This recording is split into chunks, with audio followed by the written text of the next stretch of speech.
Good morning, students. Welcome to this lecture class on principles and guidelines in the treatment of human immunodeficiency virus infection.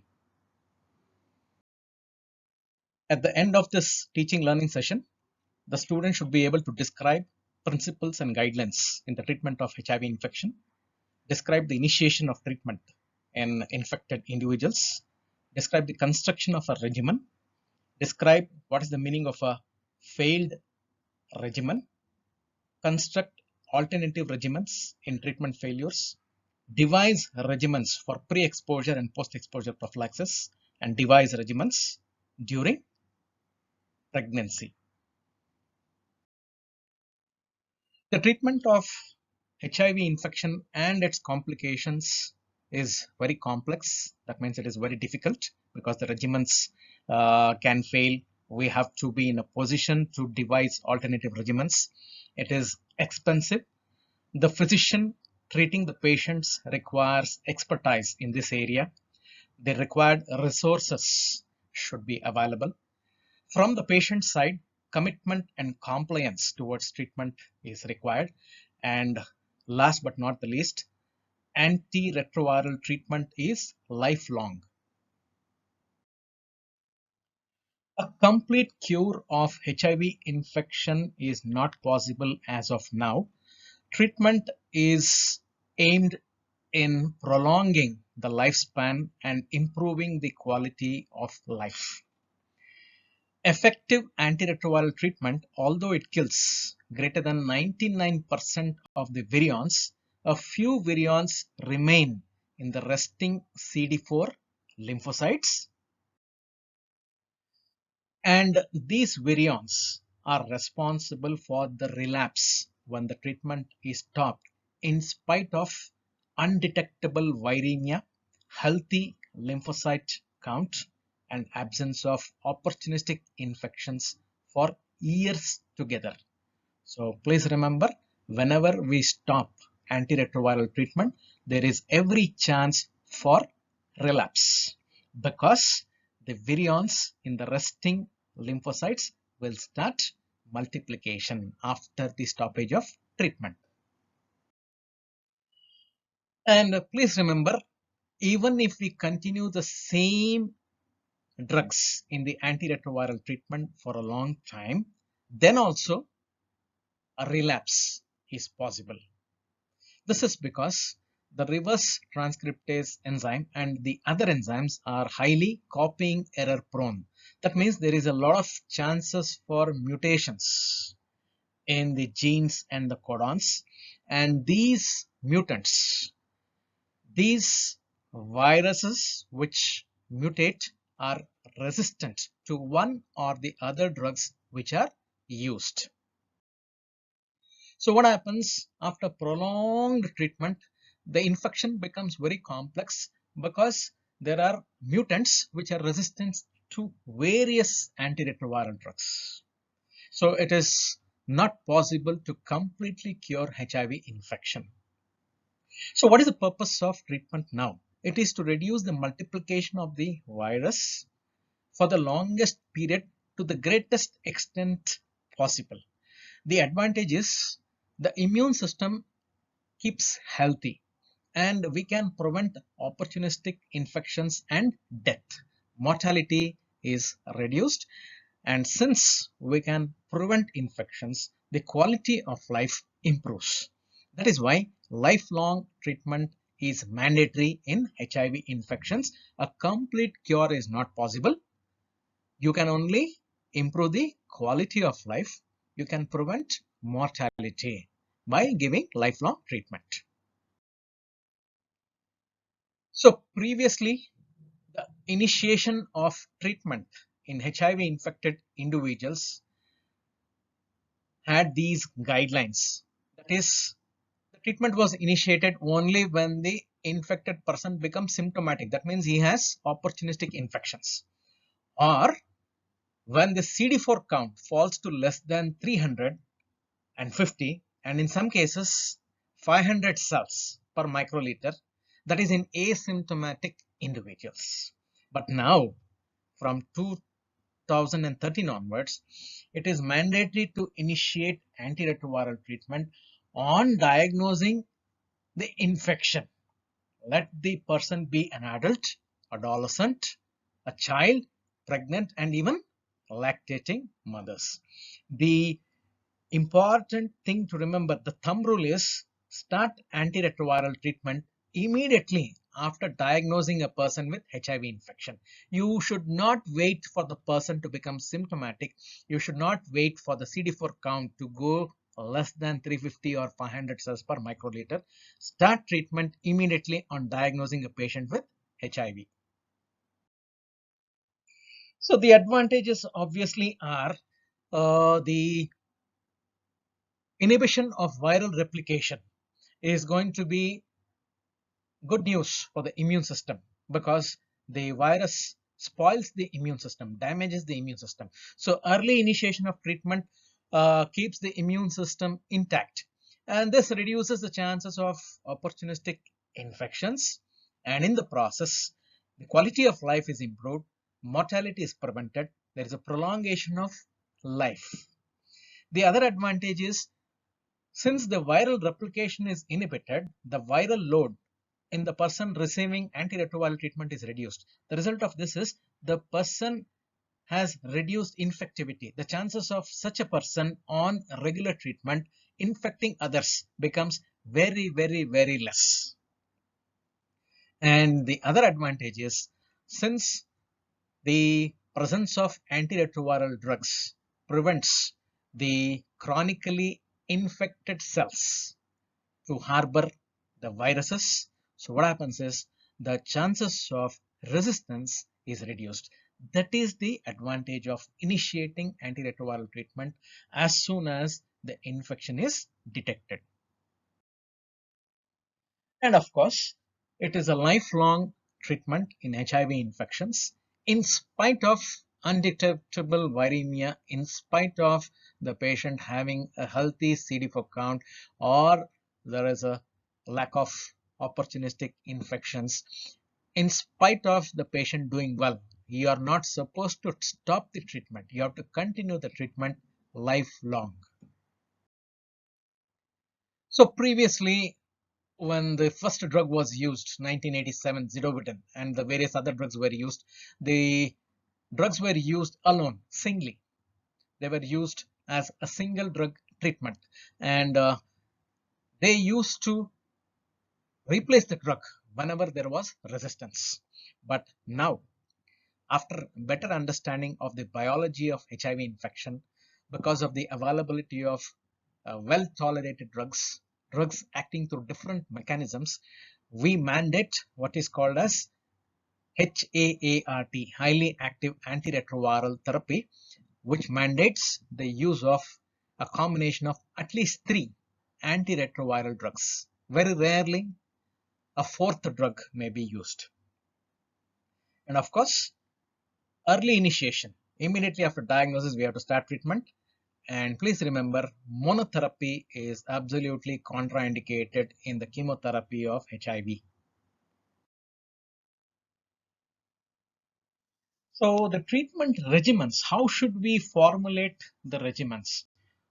The evidence from the various clinical trials, experimental evidence shows that the 3 drugs which are used in highly active antiretroviral treatment should be from at least 2 different classes. And the preferable first-line regimens consist of 2 drugs from nucleoside reverse transcriptase inhibitors and 1 from non-nucleoside reverse transcriptase inhibitors. All the 3 drugs from the same class, for example, 3 NRTIs, are less effective. And please remember, the protease inhibitors are not used in the first-line regimens. They are reserved for treatment failure patients. That means they are used as alternative medications. Now you have a small change here. If the person being treated can afford integrase inhibitors, that is raltegravir and dolutegravir, can be used in the first line regimens. Please remember, integrase inhibitors are very expensive. So both these drugs have shown better suppression of viral replication than efavirenz and nevirapine. And integrase inhibitors are also better tolerated than the NNRTIs. So that means we can use integrase inhibitors in the first line antiretroviral regimens excuse me, if the patient can afford the treatment. So which drugs are preferred in the regimens used in the chemotherapy of HIV? From nucleoside reverse transcriptase inhibitors, the best tolerated, highly efficacious drugs are tenofovir, emtricitabine, lamivudine, abacavir, and then comes zidovudine. The other drugs may not be preferred. Efavirenz is preferred over nevirapine. In case of resistance to both efavirenz and nevirapine, there is a drug called etravirine. And amongst the protease inhibitors, the order of choice is etazanavir, lopinavir, saquinavir, indinavir, and nelfinavir. And always please remember, ritonavir boosted protease inhibitor regimens are preferred to reduce the load of the tablets. So please remember, protease inhibitors are used in failed regimens as alternative drugs because the tablet load is very high and the chances of adverse effects, say for example lipodystrophy, metabolic complications, is very high with protease inhibitors. They are not well tolerated. That is why they are used in alternative regimens. So this is the first line regimens used in the treatment of human immunodeficiency virus infections, the HART regimens. You can have a look there. The preferred regimens, the well-tolerated NRTIs, tenofovir, lamivudine, emtricitabine are used, and amongst the NNRTIs, efavirenz is preferred.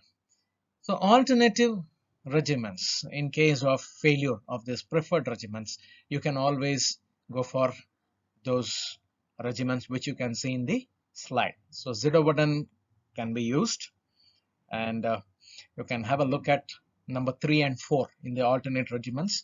Integrase inhibitor dolutegravir has been used, and 5 and 6 you can find nevirapine has replaced efavirenz. These are alternative regimens. Suppose there is a failure of regimen, what to do? First of all, when do you say a regimen is successful? If the viral load is reduced to undetectable limits, that is less than 50 copies per microliter within 6 months, then you say the particular regimen is successful. The regimen has failed if within 6 months there is no attainment of undetectable viremia. Undetectable viremia means the viral load is less than 50 copies per microliter. A regimen is also said to have failed if CD4 count is not maintained in the normal range and there is development of opportunistic infections. So whenever there is a failure of regimen, that means you have to bring in the alternative regimens.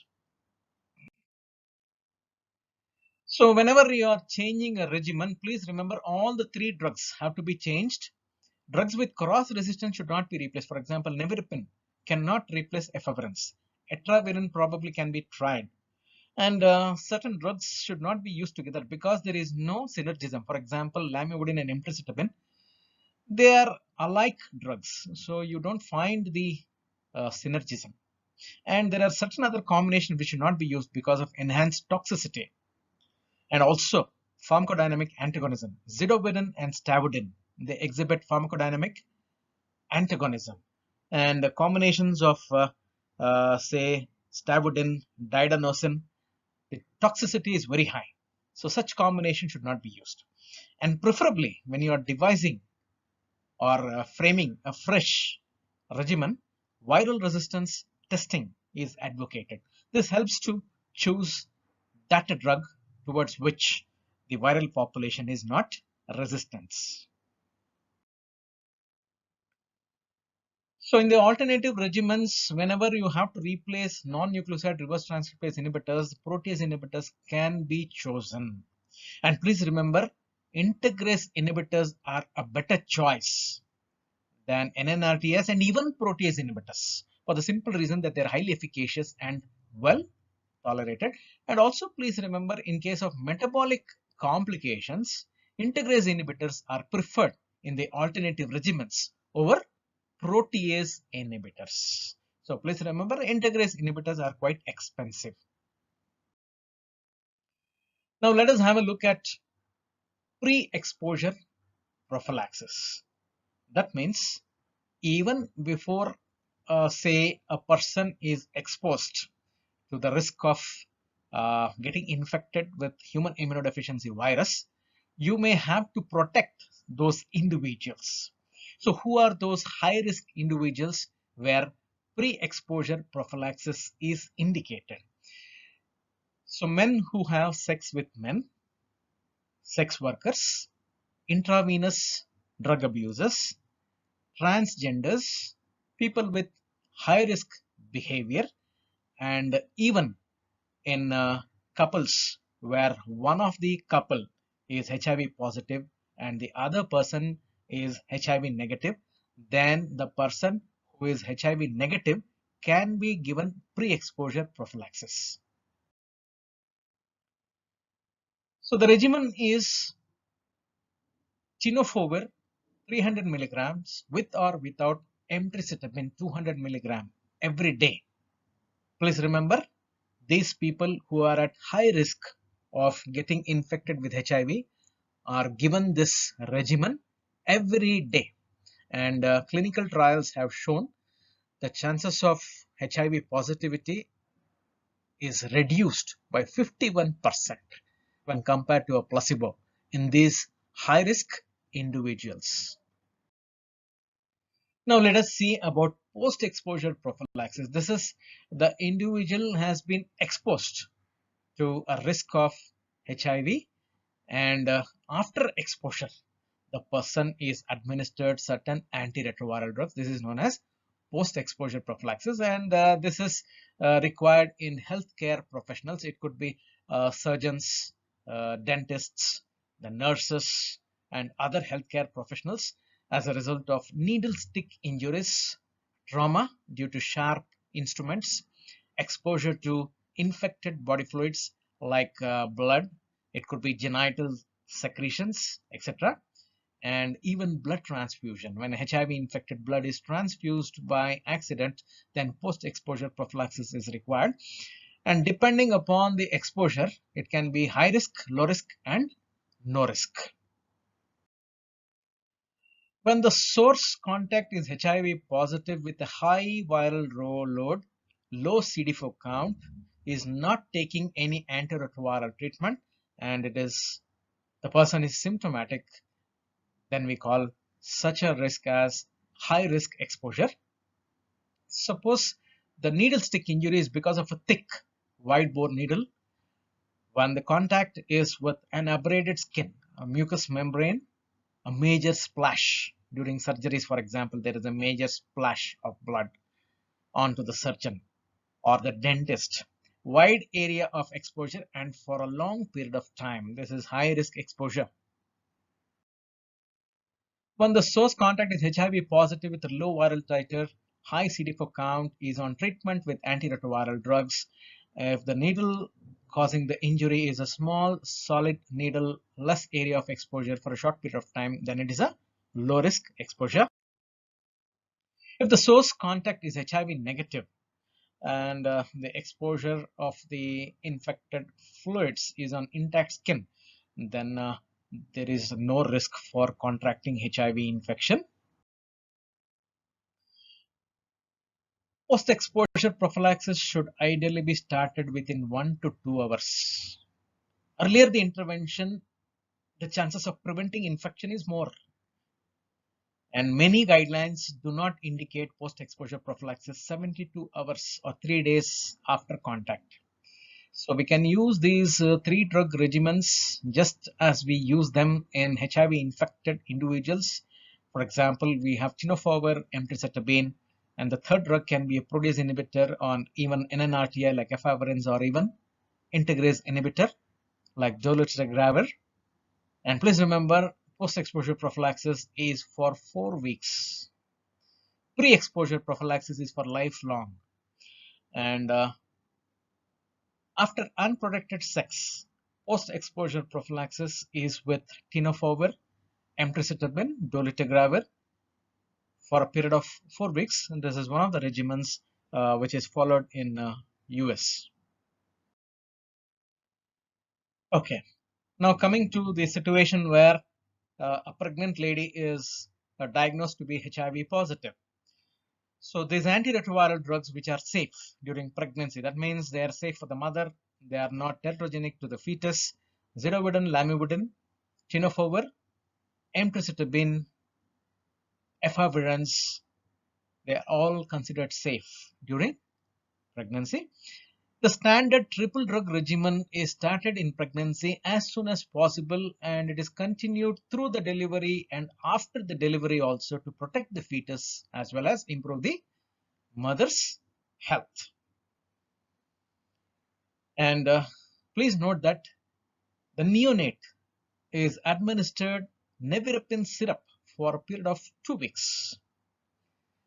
And there is another important thing here is, as far as possible, if the viral load is 1000 copies and above per microliter in the pregnant woman, at the time of delivery, cesarean section is indicated.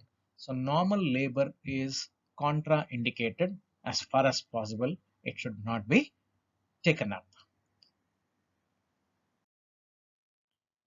So these are some of the combinations of antiretroviral drugs. They are available as fixed dose combinations. In this particular formulation, we have tenofovir, emtricitabine, and efavirenz. So it is all present in the same tablet. So it's called as a fixed dose combination. The advantage is the ease of administration, and this improves the patient compliance. So the availability of fixed dose combinations has been of a great advantage in making the administration easy and improving the patient compliance. So this is a fixed dose combination of 2 nucleoside reverse transcriptase inhibitors, lamivudin and zidovudin. This is a combination of emtricitabine and tenofovir. So these 2 drugs are available as a fixed dose combination in the same tablet. And this is a combination of lamivudin and zidovudin. This fixed dose combination consists of lamivudin, stavudin, and one more is NNRTI, non-nucleoside reverse transcriptase inhibitor. So we come to the end of the session. So here we have seen in the various regimens, nucleoside reverse transcriptase inhibitors, non-nucleoside reverse transcriptase inhibitors, protease inhibitors, integrase inhibitors being used. What about the other classes of drugs? For example, we have the CCR5 receptor inhibitor maraviroc, fusion inhibitor enfovirtide. Where are they used? They are also used in an already existing regimen to improve the response. Okay, if the existing regimen of 3 drugs is not providing the required response, then we may use maraviroc and even enfovirtide.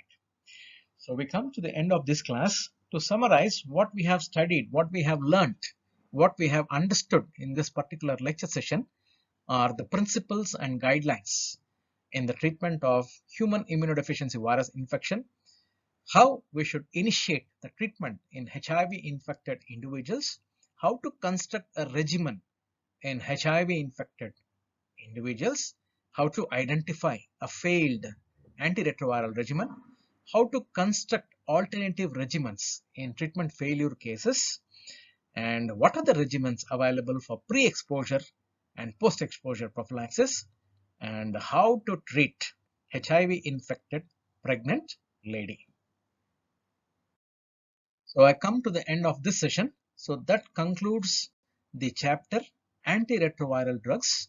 Thank you for joining me and happy reading.